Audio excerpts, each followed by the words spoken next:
Show comments is pretty straightforward. It just enables comments on your event pages, specifically the individual events. And include events as post in the main blog loop does very much like the title suggests. It merges your events into the main blog loop. Right here, the events all live at a /events page. You'll see that we're looking at /events where we have this appended URL bar, but if I wanted my events to actually merge into my main homepage loop, notice what I see when I ditch the /events is just my main page. That's what this setting would enable. It would merge my events in alongside this default hello world post, and I would be seeing them on the homepage here. The slugs are pretty straightforward, and if you've been using the plugin, you'll know what these do already. They just dictate where the calendar lives. Right now, the calendar lives at /events because my events URL slug is /events. The single event URL dictates the actual events individually. So if I go and look at the front end calendar and click into an individual entry here, you'll notice that it goes URL /event title. If I want to change these, some people find that events doesn't work as well as celebrations or parties depending on the context of their site. Do it right here. The multi-day event cutoff also exists in the 2.x build, so I won't spend too much time on it. But imagine you're having a party that goes from Friday at 5 o'clock in the afternoon to Saturday at 3 o'clock a.m. Really, that's just a Friday night event. Most people are not going to consider that a 2-day event. But the calendar does treat it as a 2-day event because it spans those 2 days, Friday and Saturday. That's where this option comes into play.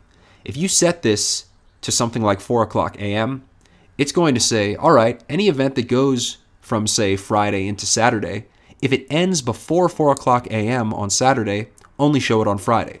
This makes sense for late night events, and notice you can apply anything from 12 o'clock a.m. all the way up through 11:30 a.m. and anything in between. The default currency symbol, just the currency symbol that's going to be used for the cost field when people are setting up events, defaults to the dollar symbol, but if you're an international user, feel free to throw in whatever you see fit. Getting down to the map settings, you can enable Google Maps. These are going to be on both events and venues on the front end.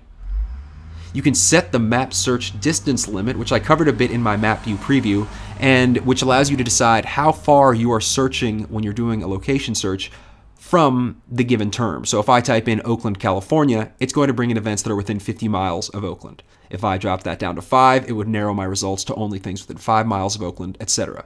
And I don't even have to do miles if I don't want to. I can change to kilometers as I see fit. There's a Google Maps default zoom level, which decides how deep into the calendar you're zoomed when you first land on it.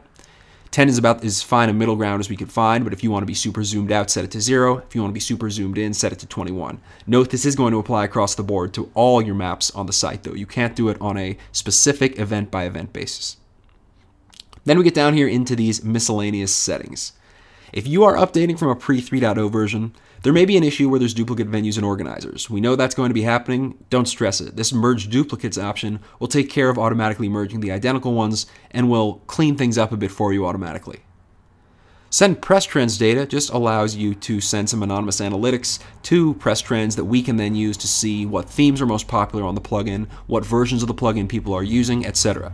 This helps us as we continue to plot out what we're going to do in the future, how we're going to test, what themes we're going to support, and what themes we're going to test against, etc.